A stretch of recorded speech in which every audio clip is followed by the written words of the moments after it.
Bismillahirrahmanirrahim. Assalamualaikum warahmatullahi wabarakatuh. Alhamdulillahi rabbil alamin. Nahmaduhu wa nasta'inuhu wa nastaghfiruh. Allahumma salli wa sallim wa barik ala sayyidina Muhammadin, amma ba'du. Hadirin jamaah, alhamdulillah, pagi atau malam hari ini kita diberi nikmat bisa berkumpul, bersilaturahmi, sekaligus bisa menunaikan salah satu kewajiban kita, yaitu sholat maghrib berjamaah, sambil kemudian kita lanjut dengan ta'lim. Mudah-mudahan kita berharap kepada Allah, mudah-mudahan apa yang kita pelajari jadi ilmu yang bermanfaat, sekaligus jadi tambahan amal ibadah kita di akhirat. Amin ya rabbal alamin. Hadirin yang dirahmati Allah, ini sudah tanggal berapa? 13 apa 14? 13 ya. Dzulqa'dah. 15 sudah.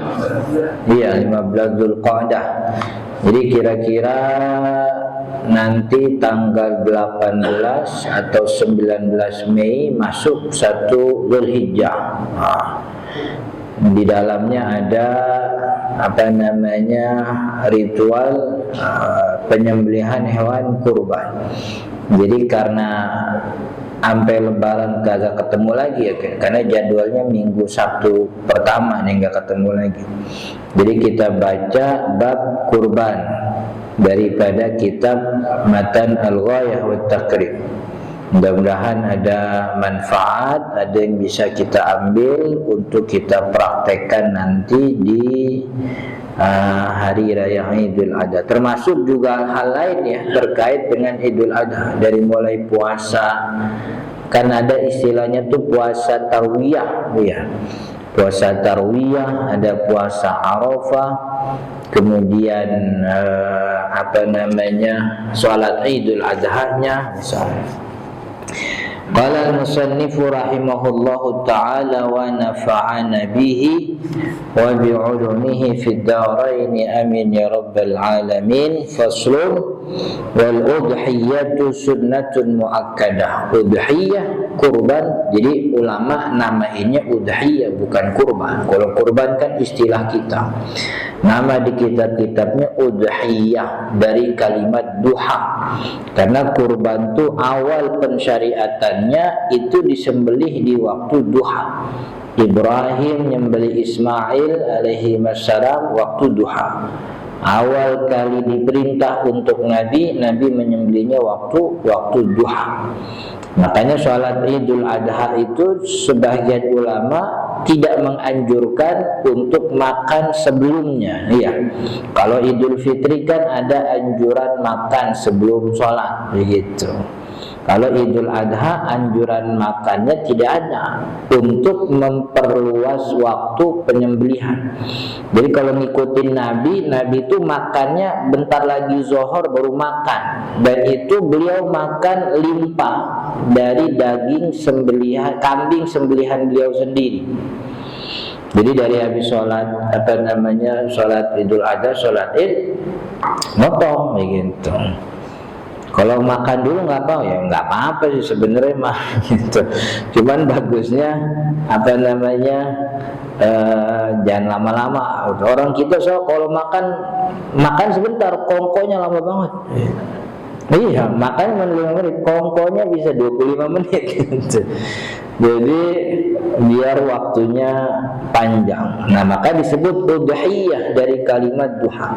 Sunnatun muakkadah, hukumnya sunnah, tapi sunnahnya muakkadah, sunnahnya sangat tinggi. Sunnah sangat tinggi karena dia jatuh di dalam 10 hari terbaik sepanjang masa. Kan 10 hari terbaik sepanjang masa itu tanggal 1 sampai tanggal 10 Dzulhijjah. Itu paling bagus. Sampai ada sahabat Nabi, walal jihadu fi sabilillah ya Rasul. Bahkan lebih baik daripada jihad, lebih baik daripada jihad. Jadi 10 awal tuh masa paling baik untuk beribadah di sisi Allah. Makanya 10 awal tuh banyak-banyakin ibadah, dan itu nilainya lebih baik daripada jihad. Ya, sampai akhirnya Nabi Muhammad mengatakan gimana, illa ayakhruja ahadukum min baitihi falam yarji minhu syai'a, kecuali ada orang yang keluar dari rumahnya, keluar maksudnya pergi jihad, tapi dia kagak balik lagi, mati syahid tuh, gitu. Jadi ibadah di 10 awal Dzulhijjah itu nilainya lebih tinggi daripada lebih tinggi. Itu setara dengan mati syahid. Begitu. Kita kan ketemu musuh belum pernah, megang senjata juga kagak pernah, begitu. Megang pisau juga jarang. Malah ada laki yang sepanjang hidup nggak pernah megang pisau, ada tuh. Iya. Ke dapur juga enggak. Benda paling tajam dia pegang gunting kuku doang, gitu. Iya, tapi dapat pahala jihad gara-gara ibadah di 10 awal.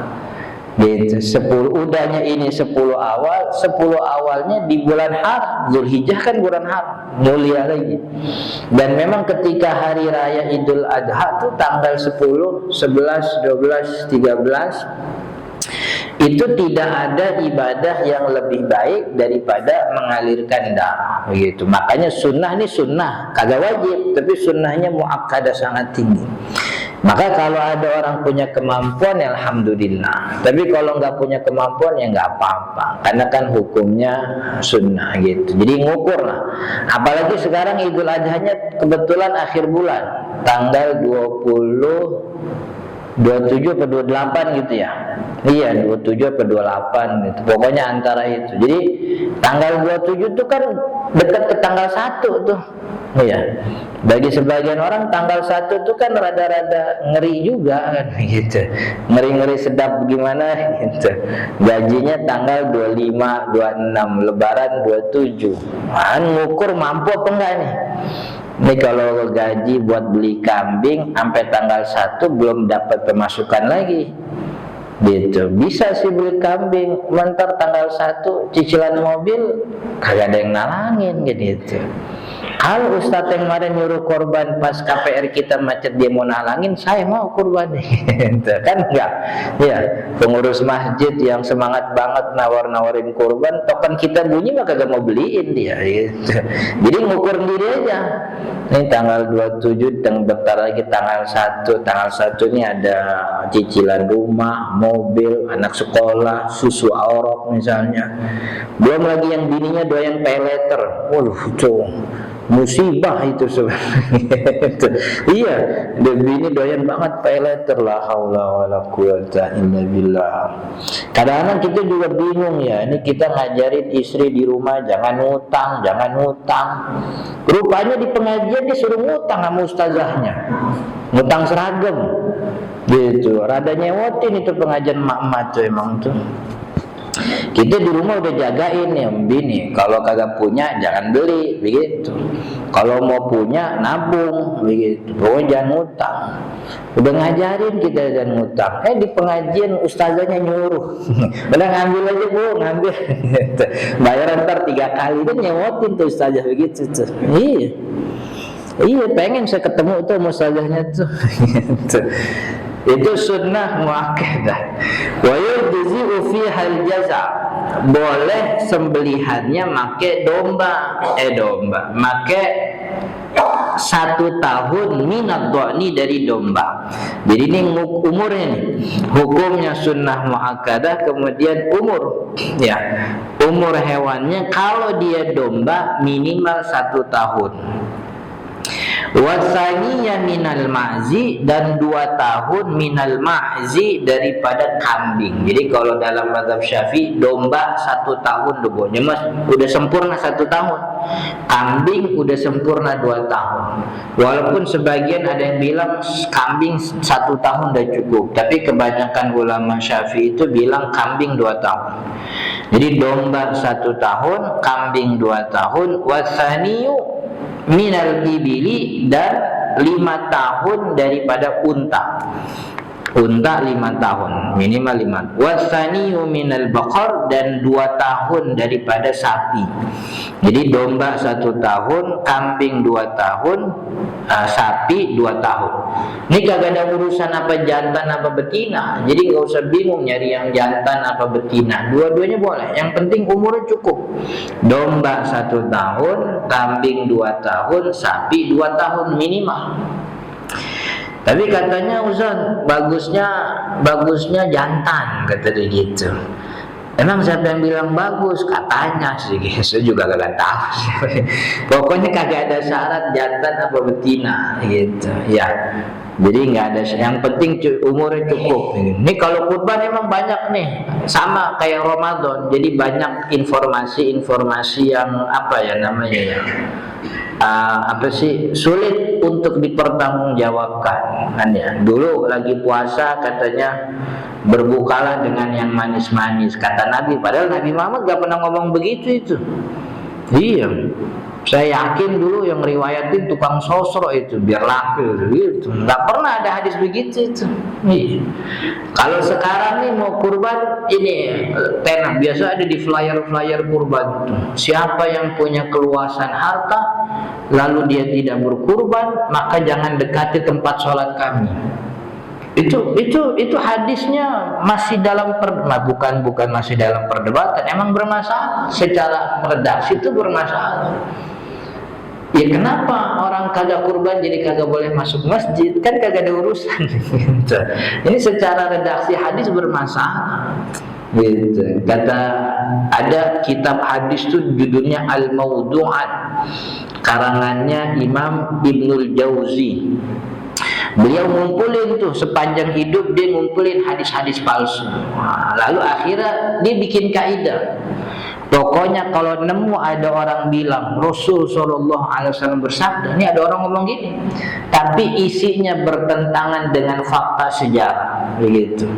Kemudian bertentangan dengan kaidah syariat secara umum, begitu. Kemudian apalagi bertentangan dengan akal logika, maka pasti itu hadisnya palsu. Jadi begitu. Ini. Nah kita mengukur nih, apa sebab orang kagak boleh masuk masjid? Cuman gara-gara kagak kurban, gitu. Nah, orang non muslim aja boleh masuk masjid, non muslim boleh masuk masjid.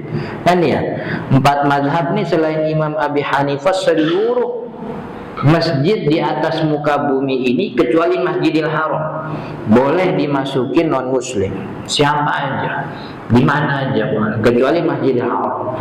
Cuman Imam Abi Hanifah bilang Masjidil Haram juga boleh. Jadi semua masjid di atas muka bumi ini non muslim boleh masuk, nggak ada masalah. Lalu kenapa tiba-tiba orang muslim jadi gak boleh gitu? Ini bermasalah ya. Sama lagi kalau udah mau Idul Adha tuh ada ustazah yang ceramahnya nanti kalau kurban, nanti di akhirat kita akan naik kendaraan dengan hewan yang kita sembelih gitu. Ada gak di sini begitu ustaz? Iya. Jadi ya kita kalau nyembelih kambing ntar di sononya naik kambing kata dia gitu lah. Naik kambing bagaimana itu? Iya. Jadi saya nggak pernah nemu itu di mana itu kitabnya ada yang katanya naik kambing. itu juga bermasalah itu. Dan ya, waktu juziul badanatu an sab'atin, unta boleh berbagi. Unta boleh berbagi an sab'atin, sharing untuk maksimal 7 orang. Ini maksimal 7 orang. Wal baqaratu, sapi an sab'atin, sapi juga daripada 7 orang maksimalnya. Jadi kalau ada yang sapi sendiri boleh, berdua boleh, bertiga boleh, berempat. Ini udah panitia udah ngitung, sapi 1, 1, 2, 3, yang kedua 7, yang kelima ini kagak ada nih, yang kelima nggak ada terusannya, 1, 2, 3 orang doang, 4 lagi belum. Kata yang bertiga, udah gue bertiga patungan dah 1 sapi gitu, 3 orang gitu, boleh apa nggak? Boleh, nggak apa-apa gitu. Jadi pahalanya kagak 1/7, pahalanya 1/3 masing-masing tuh kan ya. Kalau yang bertujuh kan pahalanya 1/7 kan gitu. Jadi maksimalnya 7. Wasyatu an wahidin, dan kambing, dari kambing termasuk domba itu kambing, an wahidin untuk satu orang. begitu. Jadi kambing nggak bisa berbagi. Kalau laki bini patungan Ustaz, terus dia belinya satu kambing, itu gimana? Kalau ada yang patungan, ini bukan cuma laki bini, siapa aja patungan kambing, maka sebelum dia beli kambing atau setelah dia beli kambing, ini kambingnya harus diserahkan kepada satu orang, dihibahkan, begitu. Jadi untuk diatasnamakan satu orang, biar jadi kurban. Enggak usah, saya nggak mau, pokoknya ini berdua. Ya kalau berdua nggak apa-apa, jatuhnya sedekah daging, gitu. Boleh apa enggak? Boleh, namanya sedekah. Cuman kan nilai pahala yang disebutin sama Nabi itu bahwa tidak ada ibadah yang lebih utama dan dicintai oleh Allah di hari-hari raya Idul Adha kecuali mengalirkan darah. Dia kagak dapet itu, gitu. Sebab ini bukan kurban, ini jatuhnya sedekah daging. Kayak anak-anak sekolah biasa kan ngumpulin duit, nyampe ke masjid sama tukang jagal mau dipotong, nih atas nama siapa nih kambing? Kelas 5C. Wah, 5C bingung siapin 5C gitu. Ini kudu satu orang nih gitu, kambing satu, nggak boleh rame-rame. Ya kalau 5C nggak apa-apa Ustaz, itu 5C terusin 5C itu jadi sedekah daging, gitu. Kalau sedekah daging itu kagak ada syarat. Nah ini syarat kurban nih. Wa arba'un la tujzi'u fid duhaya. 4 cacat kagak boleh ada. Apa 4 cacat? Al-aurahul bayyin auroha. Picak yang kelihatan banget picaknya, jadi picak sebelah, gitu. Itu cacat picak. Kalau buta berarti boleh, buta gak boleh, picak aja gak boleh gitu. Satu aja gak boleh, apalagi dua-duanya gitu. Ya gak boleh. Tapi sedangkan secara umum kalau kita mau sedekah daging, kita cari kambing picak, boleh, gak apa-apa gitu. Ada kambing kan, justru orang tua kita dulu begitu kan ya, ngeliat ayam, temen-temennya pada matok-matokin beras di bengong, ayo sakit nih, lu potong aja dah, potong gitu. Kalau buat makan mah nggak apa-apa, artinya buat sedekah daging. Tapi kalau kurban ada syaratnya tuh, sebab ada teksnya dari Nabi, emang nggak boleh picak sebelah. Wal arja'ul bayyinu arjuha, arja tuh pincang sebelah. Jadi nggak boleh picak, nggak boleh pincang. Pincang itu apa Ustaz standarnya? Kalau di kitab-kitab yang lebih lebih panjang penjelasannya, yang namanya pincang itu dia kagak bisa ngikut rombongan, gitu. Ini kalau lagi ada rombongan kambing, rombongan sapi pada jalan ke sono, dia ketinggalan, nah itu pincang tuh kagak boleh. Nggak boleh tuh jadi jadi korban, begitu. Nah yang jadi masalah tuh ada beberapa hewan, kambing, sapi, pincangnya tuh di masjid. Dibeli mah sehat ya kan, dibeli sehat, dititip tuh ke masjid. Besokannya hari H, pincang dia, gitu. Ada tuh yang nanya begitu tuh. Itu tanggung jawabnya siapa Ustaz? Ya, habis kan di masjid ditimpukin bocah mulu kan. Jadi saya nggak tahu kalau di sini dijagain apa enggak. Kan di beberapa masjid banyak kan begitu tuh. Sawah udah kagak ada kali ya, anak-anak ngelihat sapi, ngeliat kambing demen banget ditongkrongin gitu. Emaknya nyuapin sampai nyuapin depan kambing tuh, bocah disuapin depan. Itu besokannya kalau tergantung tuh. Jadi panitia tuh kan ada yang modelnya bayar.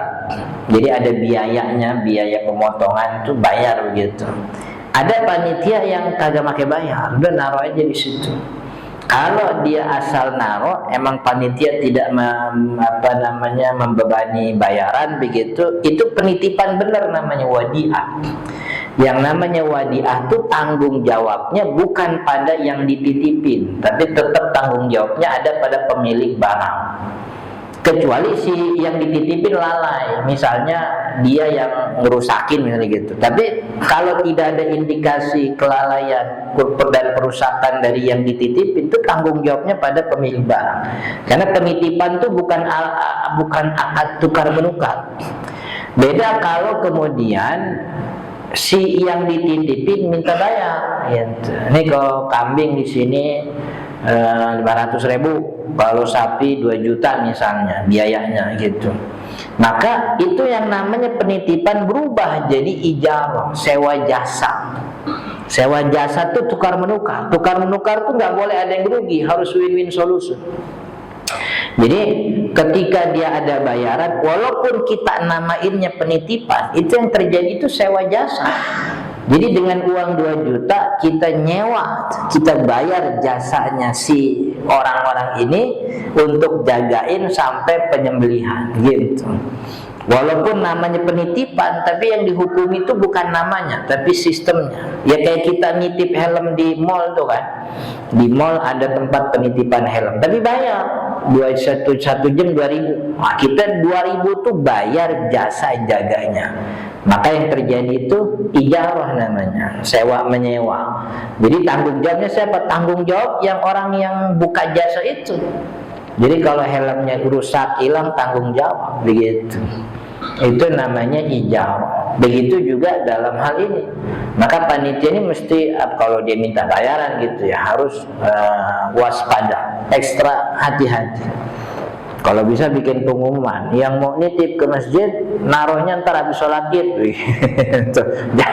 Udah dari malam di rumah itu, biarin biar bocahnya ke kemana-mana, nongkrong aja di rumah.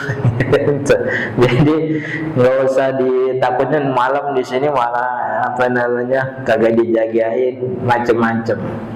Wal arja wal maridatul bayyin maruduha, penyakit itu bisa jadi koreng, macam-macam. Pokoknya penyakit yang mengurangi nilai daging, termasuk apa yang katanya kalau kambing tuh bengong gitu, kagak berdiri begitu, bengong gitu. Banyak pikiran romannya itu dia. Kemudian wal ajfa allati dhahaba mukhuha minal huzal. Wal ajfa itu kurus banget.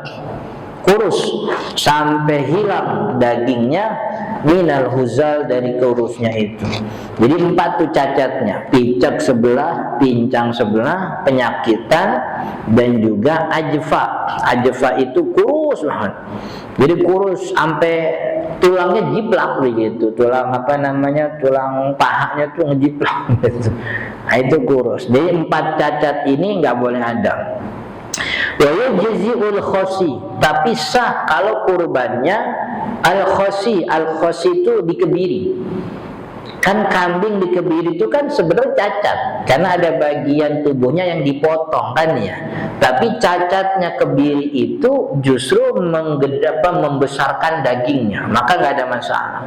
Dan Nabi Muhammad SAW tuh menyembelih 2 kambing kibas tuh dua-duanya dikebiri. Gitu. Jadi itu pengecualian. Termasuk wal maksudul qor, termasuk tanduk yang patah, itu nggak ada masalah. Kan cacat tuh aslinya tuh. Karena kan kudunya tanduknya panjang, ini patah. Kalau tanduk nggak ada masalah.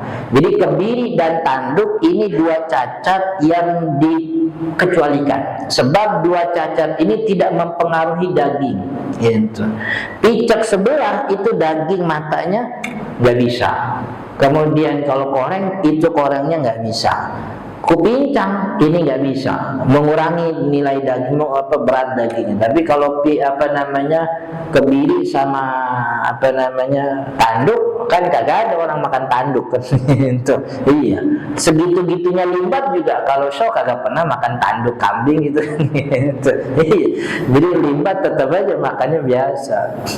Wala tujzi'ul maqtu'atul udhuni walad dzanabi, tapi tidak sah kalau kambingnya terpotong buntutnya dan kupingnya.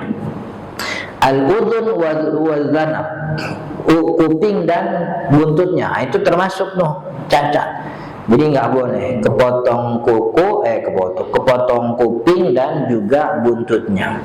Itu cacat-cacat yang umumnya terjadi. Tapi pada umumnya ulama Syafi'i bilang seluruh cacat yang mempengaruhi dagingnya, artinya dagingnya kudunya sekian jadi berkurang, atau dagingnya malah jadi nggak bisa dimakan, itu nggak sah, nggak boleh jadi kurban. Nah Ustaz, sayang Ustaz kalau kagak disembelih. Ya sembelih nggak apa-apa, cuman jadinya sedekah daging gitu. Jadi sedekah daging, nggak jadi kurban gitu. Emang beda Ustaz, beda sedekah daging sama kurban. Pahalanya gedean mana? Ya gedean kurban, karena hari itu memang harinya hari kurban. Waktu zabhi, dan waktu sembelihnya kapan? Min waktu sholatil Aid, dari setelah sholat Idul Adha. Sampai kapan? Ila ghurubi syamsi, sampai terbenam matahari. Min akhiri ayyami tasyrik, di hari terakhir hari tasyrik. Tanggal 10 selesai sholat. Jadi kalau ada orang yang kagak ikut sholat Idul Adha, tapi dia punya kambing sembelihan, dia menyembelihnya harus nunggu, mastiin dulu bahwa yang di masjid sholat itu udah selesai. Pokoknya dia mastiin sholat id terdekat dia tuh udah selesai. Jadi nggak boleh sebelum sholat id. Jadi setelah selesai sholat id baru dia sembelih. Sampai kapan? Terus setelah sholat id, habis johornya, habis asarnya, malam juga nggak ada masalah, walaupun tidak dianjurkan. Anjurannya tuh waktu duha, dari mulai pagi sampai zuhur. Tapi setelah itu tetap nggak ada masalah. Sampai hari ke-11, tanggal 11, tanggal 12, nah tanggal 13 terbenam matahari di tanggal 13 Zulhijjah, itu udah nggak boleh lagi, udah berhenti. Artinya ba'da asar tuh masih boleh. Jadi mentok-mentok maghrib tanggal 13. Jadi kalau ada orang yang misalnya gitu belum punya cukup duit, tanggal 10, tanggal 11, tanggal 12 bisa dia punya duit, nyari dia kambing, ketemu tanggal 13, dia potong hari itu untuk kurban sah, hari tasyrik gitu. Masih sah, itu waktunya. Nah maka malam boleh sebenarnya, cuman malam itu tidak dianjurkan ya. Tapi nggak dianjurin juga, ulama itu tidak menganjurkan malam. Alasannya alasan apa? Situasional. Karena zaman dulu kalau malam kan kagak, lampunya kurang begitu. Takutnya yang kudunya motong leher, pahanya kepotong gitu. Jadi kagak sah gitu. Kalau sekarang kan terangnya banyak gitu. Jadi insya Allah hal-hal yang membuat itu makruh, kan salah satu kemakruhan itu nggak jadi syiar, karena ibadah kurban itu termasuk syiar. Kalau malam nggak jadi syiar, sebab malam kan orang pada tidur, udah pada capek begitu. Maka kalau dia nyembelih malam nggak jadi syiar begitu. Itu yang dimakruhkan oleh, padahal ibadah kurban itu termasuk syiar. Kemudian yang kedua itu tadi, khawatir ada cacat yang kagak kelihatan kalau malam begitu. Nah, kedua hal ini nih bisa diatasi zaman sekarang. Kalau malam tuh udah nggak ada masalah. Gitu. Kita bisa ngumpulin orang, minimal tetangga kiri kanan gitu. Jadi kemakruhannya hilang sebenarnya untuk zaman sekarang. Artinya kalaupun dia menyembelih di tempat sepi siang-siang, makruh juga namanya. Makruh, dia berdua doang sama kambingnya, kagak ada yang nonton. Nah itu juga sama. Wa yustahabbu inda dzabhi, sunnah ketika penyembelihan, apa yang sunnah? Khamsah, 5 perkara. Yang pertama at-tasmiyah, baca bismillah. Yang kedua wassalatu ala nabi sallallahu alaihi wasallam, salawat kepada nabi. Jadi bismillahirrahmanirrahim, Allahumma shalli ala sayyidina Muhammad wa ala ali sayyidina Muhammad. Wa istiqbalul kiblah, yang ketiga menghadap ke kiblat. Dianya ngadep kiblat. Ya kambingnya, sapinya juga kan otomatis ngadep ke kiblat begitu. Karena kan biasanya orang di belakang lehernya kan, jadi dia ngadep kiblat, ya kambing sekarang ngadep kiblat juga. Itu sunnahnya ngadep kiblat. Wa takbiru wa du'a'u bil qabul, sunnah juga takbir Allahu Akbar, wa du'a, dan juga doa bil qabul, doa penerimaan. Karena Nabi Muhammad begitu, bismillahi Allahu Akbar, Allahumma taqabbal hadza an fulan. Ya Allah, terimalah ini dari fulan. Allah kan kalau doanya Nabi, Allahumma taqabbal anni wa an ahli, kan begitu. Ya Allah, terimalah ini dariku dan juga keluargaku. Itu doanya begitu. Kita juga begitu. Kalau nyembelih, Allahumma taqabbal hadza an fulan, Allahumma taqabbal. Atau pakai bahasa Indonesia aja nggak apa-apa. Ya Allah, terima nih kurbannya fulan bin fulan. Bismillahirrahmanirrahim, Allahu akbar. Gitu. Jadi itu, tapi itu sunnah, bukan kewajiban. Tanpa bismillah pun kurbannya sah.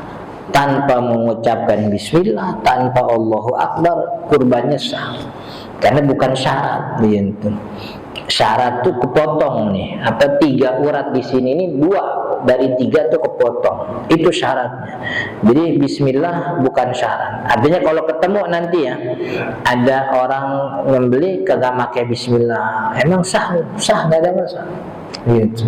Nggak Allahu akbar juga sah, nggak ada masalah. Gitu. Kepotong apa nggak kepotong? Biar sudah.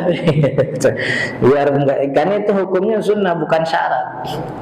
Wala yaqul, ini penting, wala yaqulul mudahi syai'an minal udhiyatil manzurah. Tidaklah boleh si pekurban yang punya duit, yang beli kambing, yang beli sapi, tidaklah boleh si pekurban makan syai'an sedikit pun dari kesembelihannya, yang sembelihannya itu manzurah, sudah dinazarkan. Jadi sudah dinazarkan. Artinya kurbannya kurban wajib. Kalau kurbannya wajib, si pekurban kagak boleh. Misalnya nih, dari kita nazar. Saya nazar misalnya. Saya nazar nanti kalau anak saya begini, nanti Idul Adha saya mau kurban. Misalnya begitu. Saya nazar begitu. Maka kalau sudah nazar kemudian terjadi, ini kurban jadi wajib. Yang aslinya sunnah tuh jadi wajib. Sebab nazar tuh emang begitu. Nazar tuh mewajibkan ibadah yang sunnah.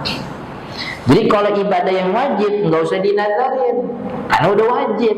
Jadi nazar itu menjadikan ibadah sunnah jadi wajib. Misalnya kayak saya nih kalau nanti kalau istri saya nanti lulus begini, saya mau puasa Senin Kemis 1 bulan, Senin Kemis. Nah, itu kan Senin Kemis puasa sunnah, tapi gara-gara nazar jadi wajib. Maka yang wajib nggak usah dinazarin. Kan ada tuh, saya berapa kali lihat ada artis tuh yang, iya namanya juga artis kan ya, kagak ngaji kan gitu. Jadi katanya saya, kan waktu itu dia pakai hijab tuh perempuan di wawancara. Apa nih alasannya? Apa yang membuat dia pakai hijab? Katanya dulu waktu itu seorang tua saya tuh sakit parah gini gitu. Saya nazar tuh, saya bilang sama Allah, kata dia, nanti ya Allah kasih kesembuhan orang tua saya. Kalau orang tua saya sembuh, saya nazar saya mau pakai hijab. Jadi gitu. Kalau pakai hijab maka gak usah dinazarin, emang udah wajib gitu. Untung sembuh kan. Oh kalau tidak sembuh kagak pakai hijab deh.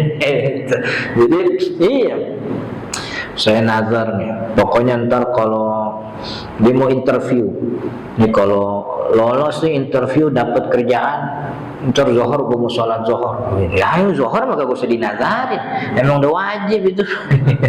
Itu mah wajib.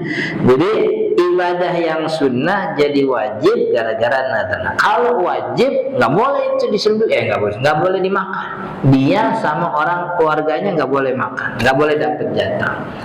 Udah nazar, kemudian uangnya misalnya kambing habis, dia belinya sapi 1/7 sapi, maka 1/7 sapi itu yang gabung sama dia, itu 1/7-nya kudu dipisahin gitu. Intinya 1/7-nya jangan sampai ke si pekurban itulah begitu ya, karena itu kurban nazar begitu.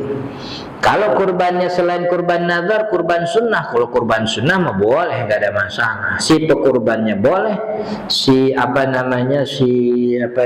keluarganya juga boleh. Wala wa yaqul minal udhiyatil mutatawwi'i biha, dan boleh makan dari sembelihan yang sunnah gitu. Berapa porsinya? Kalau yang disebutkan di dalam banyak kitab, porsi porsi distribusi itu dibikinkan 1/3. sepertiga buat pekurban dan keluarganya, sepertiga buat sedekah fakir miskin, sepertiga lagi buat tetangga-tetangga yang mampu kiri kanan, gitu. Tapi itu bukan bukan harus, nggak mesti begitu. Jadi distribusi daging itu sebenarnya lebih kepada ibadah sosial. Ibadah ritual itu sudah selesai ketika darahnya sudah mengalir. Itu kambing, sapi udah mati, disembelih, udah beres tuh. Nyampe udah pahalanya, ibadah ritual. Nah, cuman kan kalau daging digeletakin begitu nggak manfaat. Distribusi lah gitu. Distribusi gimana? Itu kalaupun ada pekurban yang gue mau ngambil setengah, boleh, nggak apa-apa. Gitu. Ya kan? Dua paha kanan belakang ya, kanan kiri dua-duanya buat bahan, nggak apa-apa gitu. Terus dia minta nambah lagi gitu. Paling kan nama orang dibilang pelit begitu, dikatain pelit sama orang gitu. Tapi secara ibadah nggak ada masalah. Jadi distribusi itu bukan ibadah ritual yang ada pakemnya, harus begini nggak ada. Begitu. Maka siapa aja boleh ngambil tuh daging kurban. Bahkan non muslim boleh dapat sembelihan. Jadi kalau saya kan di rumah tuh di mushola ngurusin, kita punya tetangga non muslim, dapat itu, nggak ada masalah begitu. Kecuali yang wajib. Kalau yang wajib kagak boleh tuh non muslim dapat. Kurban wajib, kurban nazar. Tapi kalau kurbannya sunnah boleh, nggak ada masalah begitu. Jadi nggak perlu gimana-gimana. Maksudnya kan ada orang yang soal distribusi ini saklek banget gitu. Nggak boleh begini, nggak boleh, siapa aja boleh. Siapa aja boleh. Gitu. Itu idealnya begitu, sepertiga. Tapi yang paling bagus semuanya disedekahin. Imam Nawawi dalam kitabnya namanya Minhajut Thalibin itu bilang wal aula ay al afdal, yang paling afdal kalau kurban tuh at-tasadduqu bi kulliha. Dia sedekahin semuanya. Jadi semuanya tuh buat fakir miskin. Illa luqaman yatabarraku biha, kecuali luqaman. Luqaman itu 1, 2, 3 suap. Luqaman itu jamak dari lukmah. Lukmah itu artinya suap. Minimal 3 suap. Ya bahasa kita sekepel dah. Semuanya disedekahin buat fakir miskin. Cuman sekepel aja dia ngambilnya sekepel juga bukan buat kenyang. Ya tabarraku biha, untuk ngambil berkah aja gitu. Sebab kalau saya sih mikirnya orang kalau kurban berarti mampu. Kalau orang mampu urusan makan daging mah gampang. Ya, weekend Sabtu Minggu dia bisa main ke restoran mana begitu ya, restoran Korea, restoran Jepang, punya duit kan begitu. Tapi kan fakir miskin ini makan daging jarang. Gitu, ke Indomaret juga kagak pernah gitu. Ini hari raya Idul Adha ini jadi kesenangan bagi dia. Dia dapat daging. Iya masuk sih, dia pernah masuk Indomaret, cuman ngadem doang kagak belanja gitu kan, kesian gitu. Jadi kitanya udah mampu nih, kagak usah pakai paha kanan belakang ya gitu. Paha kanan lagi belakang tuh spesifik banget gitu. Ya boleh mah boleh, cuman ya agak gimana gitu. Jadi semuanya disedekahin illa luqaman. Wala yabi'u minal udhiyati, dan tidak boleh daging sembelihan dijual. Dijual nggak boleh. Jadi kalau siapapun nih kita dapat, kecuali fakir miskin. Kalau orang-orang mampu dapat daging sembelihan, misalnya dapat daging lumayan banyak nih, dari sini dapat, dari masjid dapat gitu. Kayak model saya nih kan kalau lebaran haji nih dari mana-mana dapat. Gitu. Bini saya sampai bingung naruh di mana. Gitu. Iya. Dari kan jadwalnya banyak nih, jadwal sini di masjid ini ada rutin, di musala itu tuh kalau Idul Adha itu udah jam asar nih. Gitu. Ini bini saya nungguin ini, ntar ya tungguin nih, ada nih, ada lagi. Ada kalau orang iseng, nih besok kita jual lagi aja nih. Dapat banyak banget soalnya. Nggak boleh. Jadi kalau daging sembelihan kita terima, ya kita simpan, kita makan, nggak boleh dijual. Nah itu juga kemudian jadi dasar kenapa tukang jagal nggak boleh dapat daging. Nih tukang jagal nggak boleh dapat daging karena akhirnya dikesankan bahwa daging itu jadi alat bayar jasanya. Kan dia punya jasa, ngasih jasa potong nih. Kalau dia dapat daging, kesannya daging itu jadi alat jual beli. Dia jual jasa sembelihnya, dibayar dengan daging. Lalu gimana Ustaz biar tukang jagal tetap dapat tapi nggak dilarang? Maka kasih duit duluan. Jadi kesan jual beli dengan daging kurban itu hilang kalau sebelum dia terima daging dia udah dapat duit jatah dia. Gitu. Setelah dia terima duit nanti dia mau milih dapat pala apa namanya, kan ada tukang jagal tuh ya nandain. Ini kambing 15 palanya buat gua ya 5 misalnya gitu. Ada yang bilang torpedonya gua tandain gitu. Boleh nggak apa, yang penting kesan jual belinya hilang. Gimana kesan jual belinya hilang? Kasih duit. Jadi berapa tarifnya? Saya sih kalau sapi mah sejuta misalnya gitu ya. Kalau kambing cuma 100 ribu, kasih duitnya. Setelah itu baru dia terima. Gimana Ustaz kalau kita kasih daging duluan, terus tar duitnya kita transfer gitu? Ya agak riskan karena kesan jual belinya masih ada akhirnya. Maka kasih duit aja duluan, nanti dagingnya belakangan begitu. Jadi itu menghindari kesan jual beli. Nah, ada sebahagian orang ada azan isya dulu dah, tertanggung gitu nih.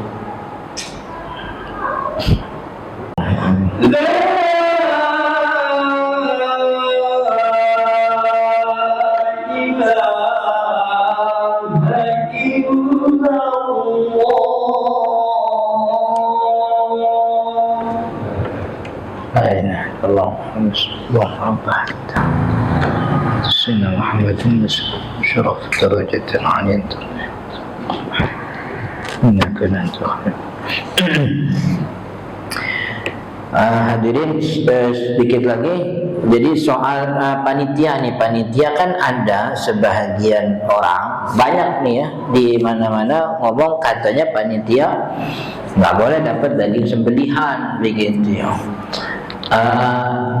Buat kalau saya ya, menurut pandangan saya panitia itu tidak ada larangan untuk mendapatkan daging sembelihan begitu. Sebab yang dilarang itu adalah tukang jagal dengan alasan tadi ada kesan jual beli. Sedangkan panitia itu adalah masyarakat umum pada umumnya. Nah, kalau memang panitia dilarang, mesti dijelaskan dulu siapa sebenarnya panitia, supaya kita tahu batasnya mana panitia mana bukan. Sebab nih umumnya ini nggak di mana-mana kalau di Indonesia. Waktu rapat kepanitiaan Idul Adha kurban yang diadain di masjid biasanya H-10, itu kan yang hadir 10-15 orang. Tapi pas hari H itu panitia tiba-tiba membludak jadi 50 orang tuh panitia. Sebenarnya panitia itu siapa begitu? Apa ada dilantik? Jadi untuk biar dikatakan dilarang. Saya nggak pernah kan ikut kepanitiaan gitu. Pengurus masjid juga kagak enak. Ustaz ikut rapat ya kan kagak enak gitu. Tapi setiap hari raya kan kita gabung tuh sama panitia. Dan ya malah dikasih rompi, dikasih tapi nggak pernah ada catatan panitianya, ikut gabungannya gitu. Jadi kalau nggak boleh itu siapa sebenarnya panitia? Atau gini lah, saya nih saya mertua orang tua itu lebih seringnya kurbannya nggak di musola, nggak di masjid, kurbannya di rumah sendiri. Kalau mertua tuh kan ada pesantren, jadi pesantren Kalong orang Betawi kan gitu. Jadi santrinya tuh tetangga. Kalau di orang tua di rumah tuh punya ATM gedor. Tau gak ATM gedor tuh? ATM, kalau digedor keluar duit kontrakan gitu. Jadi kita nggak pernah tuh bikin kepanitiaan. Tapi kalau datang kambing, datang sapi, ini kiri kanan tetangga itu santri-santri mertua itu ikut ngeguyup aja. Akhirnya bantuin macam-macam. Nah, kalau itu tuh panitia apa bukan gitu, kayak gitu boleh apa enggak gitu. Dan kita nggak pernah ada sistem bayaran karena kita mainan sendiri, motong sendiri gitu. Maka kalau ada yang bilang panitia nggak boleh, minta penjelasan dulu panitia itu siapa, definisi siapa panitia. Apakah dia orang yang punya A, punya B, punya C dan sebagainya, biar jelas. Kalau kita mau, kalau tukang jagal kan jelas tuh, tukang jagal haram. Nabi Muhammad yang larang jual beli. Ini dia pengasih jasa, maka jasanya tuh harus dibayar sebelum dia dapat daging. Siapa tukang jagal? Megang pisau yang motong. Kalau di bank megangin buntut lah bukan tukang jagal lah. Gitu. Jadi wallahu taala alam, mudah-mudahan bermanfaat. Sebelum ditutup, ada pertanyaan? Ana, ya. Assalamualaikum warahmatullahi wabarakatuh. Jadi saya akan sedikit pada saat menyebutnya, tapi kalau seandainya tidak membaca apa tadi? Ya. Membaca Bismillah masih boleh gitu Pak Ustadz. Ya. Kira-kira kalau nggak salah dengar. Padahal kan sebetulnya kalau kita lihat di Al-Quran sendiri kan dikatakan setiap penyembelihan itu harus menyebut atas nama Allah kan. Surat Al-An'am 121 seingat saya itu Pak. Gimana ayatnya? Wala Sebentar, saya baca dulu Pak Ustadz ya.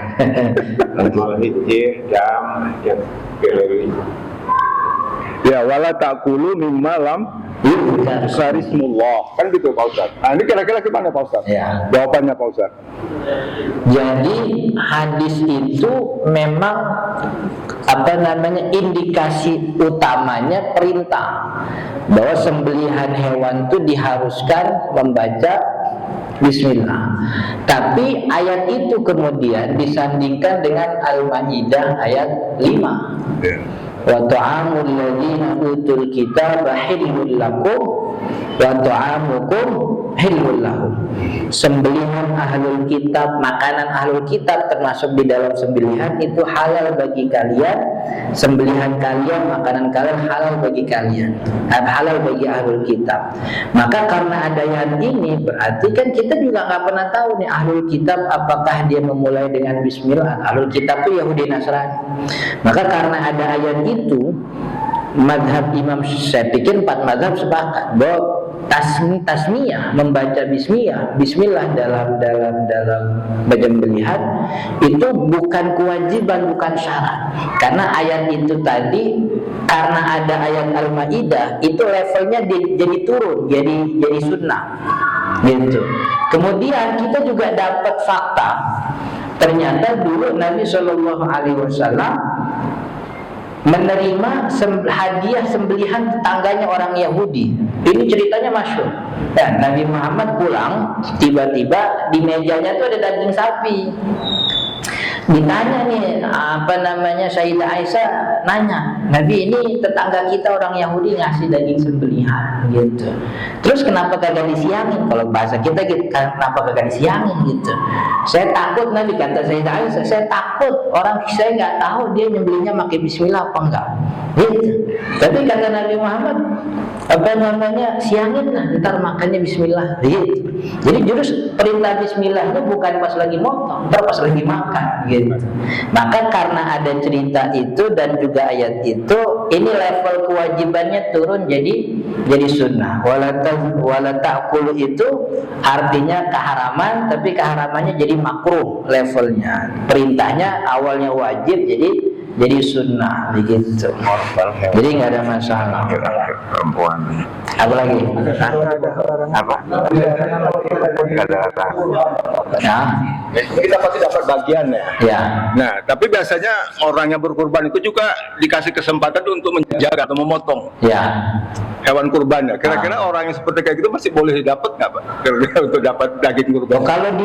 Kalau kambingnya punya sendiri nggak dapat.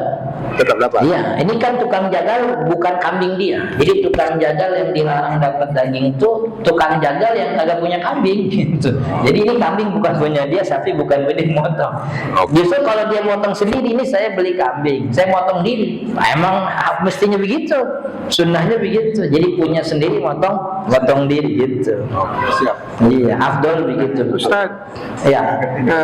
seandainya si tukang jagal itu tetap menerima status dagingnya seperti apa nanti Ustaz? Tetap menerima, kagak dibayar, bayar pakai daging gitu. Tetap kita keluarkan biaya untuk jagal. Kita kan keluarkan biaya untuk jagal, tapi tanpa sepengetahuan tahu dia juga menerima daging tersebut. Bagaimana itu Ustaz? Nggak apa-apa. Jadi tukang jagal itu nerima daging boleh asal udah dibayar pakai duit gitu, supaya daging ini nggak jadi alat bayarnya duit, alat bayar jasanya. Sedangkan daging yang diterima sah, nggak ada masalah. Itu sama kayak pada umumnya kita nerima daging itu jadi hadiah gitu. Kalau si tukang jagalnya fakir miskin itu jadi sedekah gitu. Yang kagak boleh itu dia kagak dapat bayaran atas jasanya lalu dikasih daging. Nah, dagingnya itu kan kesannya jadi alat bayar gitu. Oke, Ustaz, kalau binatangnya sapi atau kambing nggak laki-laki, nggak jantan, boleh nggak? Boleh.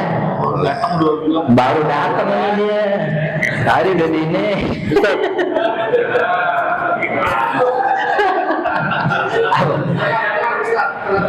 Tadi kan Gimana nih? Taruh. Tadi kan dibilang nggak boleh dijual, Ustaz ya. Nggak boleh dijual gimana? Dagingnya nggak boleh dijual ya. Oh iya, nggak boleh dijual. Termasuk juga kan kulit, kaki segala macam, Ustaz ya. Nah, Ya. biasanya kita di sini kita kumpulin, nanti ada yang ngambil. Cuman biar nggak kelihatannya kesannya dijual beli, dia kayak ngasih sodako gitu, Ustaz. Oh iya. Apa itu dianggap Iya. Jadi begini ya.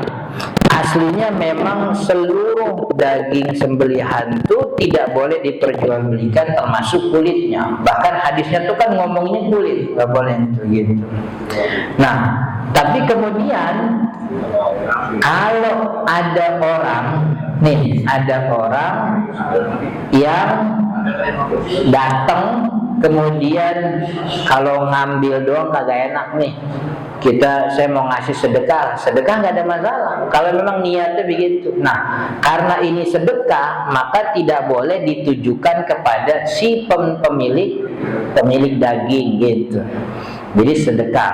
Tapi aslinya kalau kita baca lebih jauh, kulit itu boleh dijual, tapi hasil jualannya untuk fakir miskin. Jadi begini, kan tadi dibikin sepertiga pekurban, sepertiga tetangga mampu, sepertiga fakir miskin. Nah, ini yang sepertiga pekurban, sepertiga orang mampu, ini namanya it'am. It'am tuh ngasih makan. Kalau ngasih makan kagak boleh dijual. Nah, sedangkan fakir miskin kepada fakir miskin itu namanya sodakoh. Kalau sodakoh itu memberikan kepemilikan mutlak. Karena kepemilikan mutlak, maka si fakir miskin yang menerima daging ini boleh dia jual gitu. Maka beberapa teman saya punya teman panitia ini miskin itu sebelum hari raya itu suruh datang ngambil kupon. Setelah ngambil kupon dibilangin, "Bu, nanti hari raya selain dapat daging dapat kulit gitu. Mau gak kulit?" "Nah, Pak Ustadz, saya nggak bisa ngirim kulit." "Nah, nggak apa-apa, kulitnya ntar saya jual, hasil duitnya saya kasih." Gitu. Jadi sebelum hari raya udah ada semacam taukil bahwa nanti dapat kulit, nanti kulitnya dijual gitu. Jadi nanti si miskin dapat daging sekalian dapat duit gitu. Ribet Ustaz, udah kulit mah bagi-bagi aja dah gitu. Ya, emang begitu enak gitu. Tapi yang pasti jadi kenapa dibagi sepertiga itu biar bedain itu. Sepertiga itu it'am, sepertiga yang terakhir buat fakir miskin itu namanya sedekah gitu. Makanya satu-satunya pihak yang boleh jual itu hanya si fakir miskin gitu. Oke? Wallahu a'lam. Subhanakallahumma bihamdika asyhadu an la ilaha illa anta astaghfiruka wa atubu ilaik. Assalamualaikum warahmatullahi wabarakatuh.